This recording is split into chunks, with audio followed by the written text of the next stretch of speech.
Bonjour Monsieur l'abbé, Monsieur Jésus-Christ.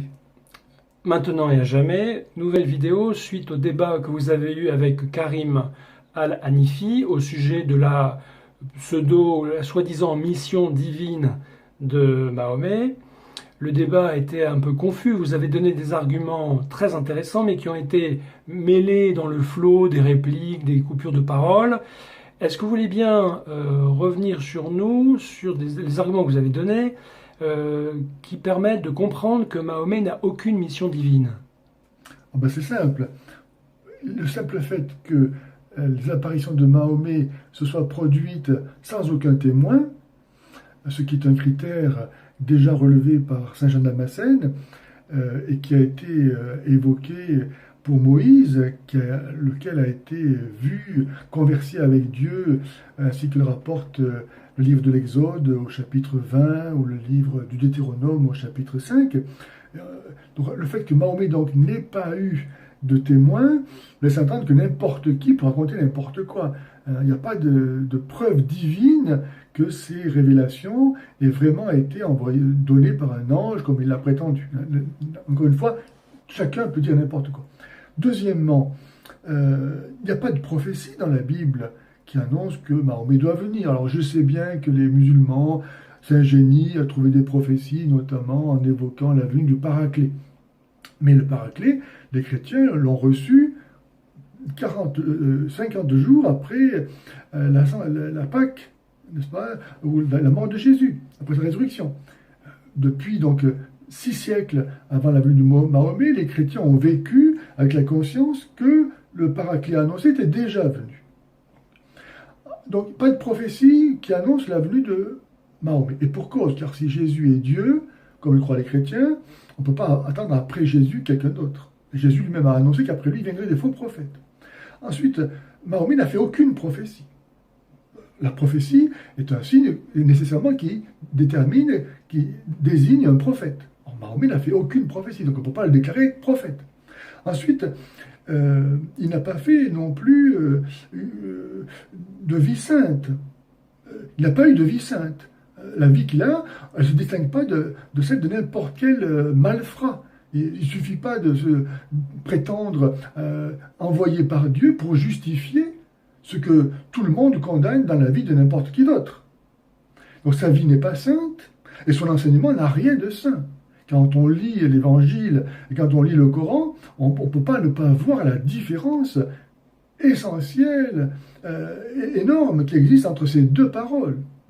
Enseigner qu'il faut rendre œil pour œil, dent pour dent, après que Jésus ait dit aimez vos ennemis, il n'y a pas besoin d'une loi divine pour ça. Ensuite, Mahomet n'a pas fait de miracle. Le miracle atteste de l'action divine. Il n'y a que Dieu qui fait des miracles. Donc si Mahomet avait été envoyé par Dieu, il n'aurait pas seulement assuré qu'il peut prendre la femme de son fils adoptif, il n'aurait pas simplement promis d'avoir autant de femmes qu'il veut, etc. Non, il aurait fait des miracles, comme Jésus, comme Moïse, comme les prophètes en ont fait. Il n'en a pas fait. Et puis, les sociétés musulmanes elles-mêmes, quand on voit les fruits que l'islam a produits et continue à produire, c'est une catastrophe. Les musulmans vivent malheureux pour plusieurs raisons.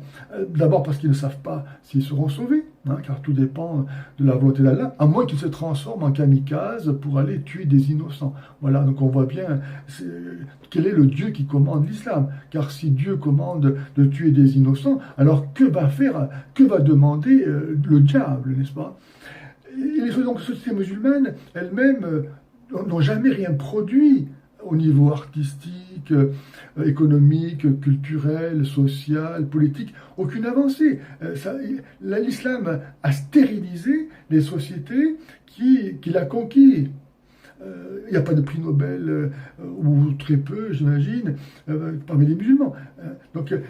Et si on trouve du bien dans une société musulmane, ça ne vient pas de l'islam, ça vient de ce que ces sociétés ont réussi à sauvegarder de leur génie propre et à le faire fructifier, non pas grâce à l'islam, mais en dépit de l'islam. Donc, comment dire que Mahomet a été envoyé par Dieu après le Messie, alors que Allah lui-même dit, sourate 3, verset 55, que ce sont ceux qui suivent Jésus et non pas ceux qui suivent Mahomet, qui iront au paradis.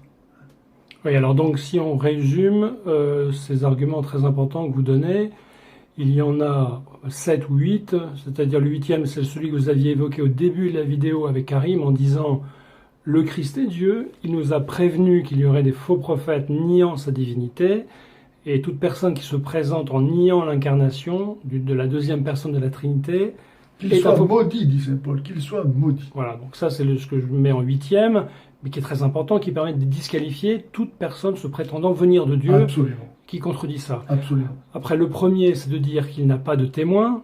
Tout à fait. Argument que donne Saint Jean Damascène dans son chapitre 100, dans ses écrits sur l'islam. Oui. Et ça contraste avec l'Exode chapitre 20 et puis Deutéronome chapitre 5. Parce que quand Dieu parle, ça s'est passé sur une montagne fumante. Tout le peuple a vu les tonnerres, les lumières. Bon, premier critère, pas de témoin. Voilà. Deuxième critère, il n'a pas été annoncé par les prophéties. Excusez-moi, pour le premier critère, toute justice a toujours établi que pour croire quelque chose, il fallait qu'il y ait au moins 2 témoins. Oui. Donc deuxième, il n'a pas été annoncé par les prophéties. Troisième, lui-même n'a pas fait de prophétie. Voilà. Quatrième, il n'a pas fait de miracle. Cinquième, sa vie n'est pas digne de Dieu, c'est une vie qui satisfait les passions, qui accumule les richesses, qui accumule les femmes, qui accumule les actes de vengeance et de cruauté. Voilà. Et sa doctrine n'est pas digne de Dieu, il n'apporte, je vous le dis dans vos ouvrages, il n'apporte rien de nouveau. Et enfin, ce que vous en avez parlé longuement, c'est les fruits. Ouais. Jésus a dit, on reconnaîtra un arbre à ses fruits, et les fruits de l'islam sont mauvais. Absolument. Alors, mon cher Karim, et puis tous ceux qui te suivent, eh bien, je ne peux donc que vous encourager à prendre en considération ces faits que je viens d'énoncer, qui sont connaissables par tout être honnête, et que vous vous rendiez compte que le Christ est venu aussi pour vous, et que vous avez été trompé par l'islam, et qu'il vous appartient maintenant de vous convertir au Christ qui est mort et ressuscité pour vous, alors que Mahomet n'a rien fait pour vous. Voilà. Voilà, bien, écoutez, je prie pour que le Seigneur éclaire vos intelligences, vos cœurs, qu'il vous donne, par les mérites de sa passion, la grâce de savoir vous-même combattre le mal. À bientôt peut-être.